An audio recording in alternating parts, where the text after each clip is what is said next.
Assalamualaikum dan salam Malaysia. Pada hari 24 Julai 2024 kembali membicarakan 5 berita pilihan dalam berita 5 at 5.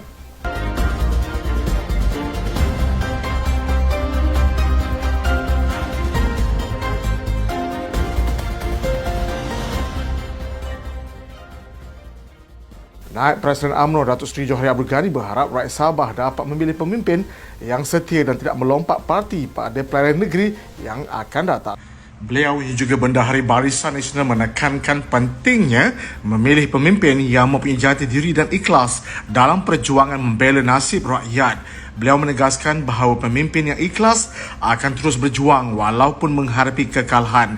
Johari yang juga Menteri Peladangan dan Komuniti berkata, perubahan budaya politik yang menghalang melompat parti adalah penting untuk membina Sabah yang lebih hebat. Beliau berkata demikian semasa himpunan BN Sabah sempena sambutan ulang tahun Jubli Emas BN ke-50 di Dewan SMJK Tionghoa pada hari Ahad lalu.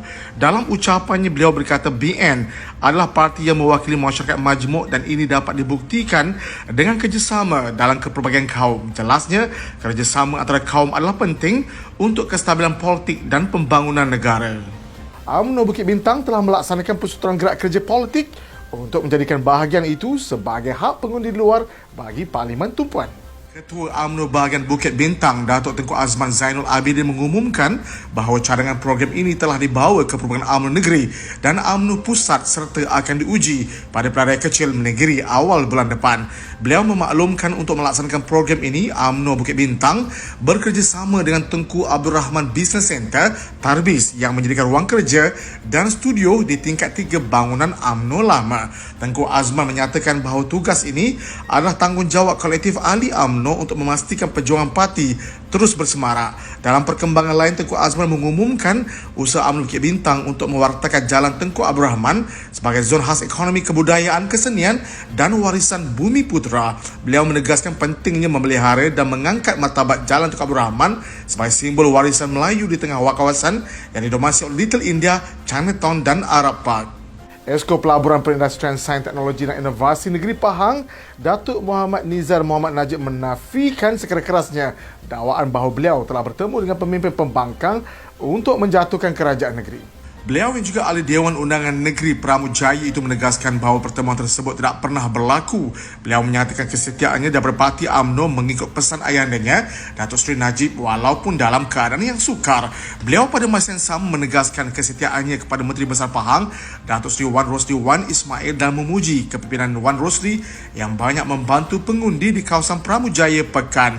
Beliau memberi kenyataan selepas tular di media sosial yang mendakwa Pahang sedang goyang di mana New State Government akan naik. Nizar menegaskan bahawa beliau bukanlah katak politik yang sanggup menggadaikan prinsip dan maruah demi kepentingan politik murahan sebaik kekal setia bersama UMNO dan Barisan Nasional dan Kerajaan Negeri Pahang yang ada sekarang.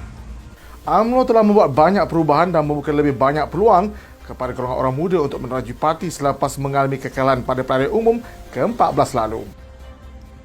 Ketua Pergerakan Pemuda UMNO Malaysia Dr. Muhammad Akmal Sali menegaskan bahawa agenda utama pemimpin dan akar umbi parti adalah untuk memperkukuhkan UMNO.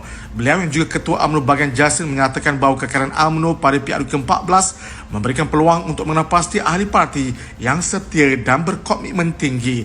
Dr. Akmal menekankan pentingnya untuk pemimpin dan akar umbi membawa suara rakyat tanpa rasa takut dan beliau turut mencadangkan agar pemimpin menggunakan platform media sosial yang sedia ada untuk menyuarakan keperluan rakyat dan mengembalikan kepercayaan mereka kepada parti. Tegasnya, walaupun masih ramai lagi yang sayangkan parti, namun kepercayaan kepada UMNO sudah berubah. Justru beliau menyeru pemimpin di semua peringkat untuk berusaha mengembalikan kepercayaan ini dan memastikan UMNO kembali dihormati dan dipercayai oleh orang Melayu.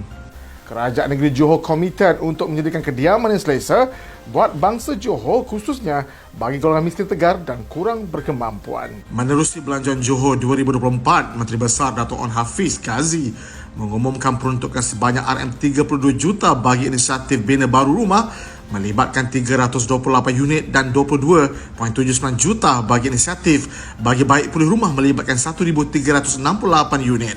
Menurut On Hafiz, semua kenyataan ini adalah hasil kerjasama semua pihak yang terlibat termasuk Ahli Dewan Undangan Negeri Tenang Aslindah Saleh, Pegawai Daerah Segamat Muhammad Masni Wakiman serta agensi-agensi lain yang terlibat. Dalam satu hantaran berasingan, On Hafiz berkesempatan melawat ke pusat rangkaian sekolah air panas daerah Labis yang juga dikenal sebagai Labis Hot Spring, iaitu kolam air panas menjadi yang popular dalam kalangan para pelancong. Katanya Kerajaan Negeri Johor mempunyai visi yang jelas untuk menjayakan agenda tahun melawat Johor 2026 dengan sasaran seramai 12 juta pelancong. Katanya dengan strategi yang tepat serta kerjasama antara pihak berkuasa tempatan, pengusaha pelancongan dan komuniti setempat kolam air panas daerah Labis mempunyai potensi besar untuk dijadikan destinasi pelancong utama di daerah ini.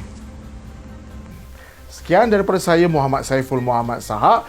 Jangan lupa temu janji kita Isnin hingga Jumaat jam 5 petang. 5 berita pilihan hanya di Berita 5 at 5. Assalamualaikum dan salam Malaysia Madani.